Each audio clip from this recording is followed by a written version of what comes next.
what India got right, what we got dangerously wrong, what is costing you in rupees, and most importantly, what you can do to protect yourself during this transition.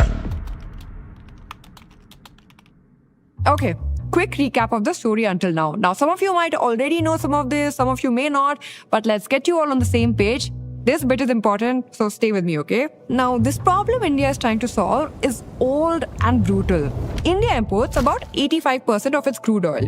In 2024-2025 financial year, the import bill was roughly $137 billion. Now, every time there's a war in the West Asia, every time a tanker can't cross the Strait of Hormuz, India's economy feels it at every level. Not to mention that fossil fuels are not a sustainable practice. So, the goal is energy independence, Atmanirbharta. Make your own fuel. And the world already knows the real long-term answer to this. It's electric, EVs. The cost curve on batteries is collapsing. Global battery pack prices just hit a record low of around $108 per kilowatt hour in 2025.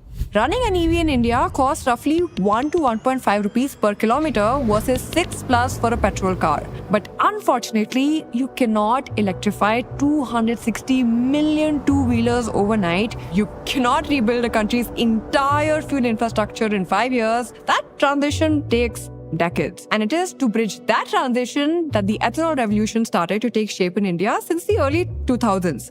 That's when our ethanol blending program began. But for 20 years, it barely moved. Then, in 2021, आज हमने petrol में 20% ethanol blending के लक्ष्य को 2025 तक पूरा करने का संकल्प किया है. it suddenly became the most rapidly fast-track project helmed by a government ever. I wonder why that is. I'll answer that in chapter 2. Now, the government pitched to us that ethanol fuel is cheaper than crude oil, which will make our import bills go down. Even emissions would reduce because ethanol is cleaner energy source than petrol. And no, we get to pay our own farmers for the raw materials instead of crude exporters in Saudi. But most importantly, we get cheaper fuel.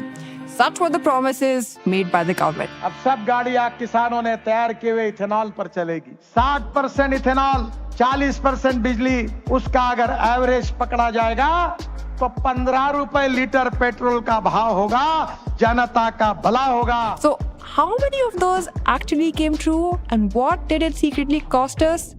Let me show you.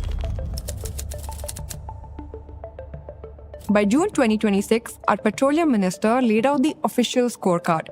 Ethanol blending over the years had cut India's oil import bill and saved over 1.84 lakh crore in foreign exchange. It avoided nearly 909 lakh tons of carbon emissions and it put well over 1.18 lakh crore directly into our farmers' hands. Which, by the way, is great news. Credit where it's due.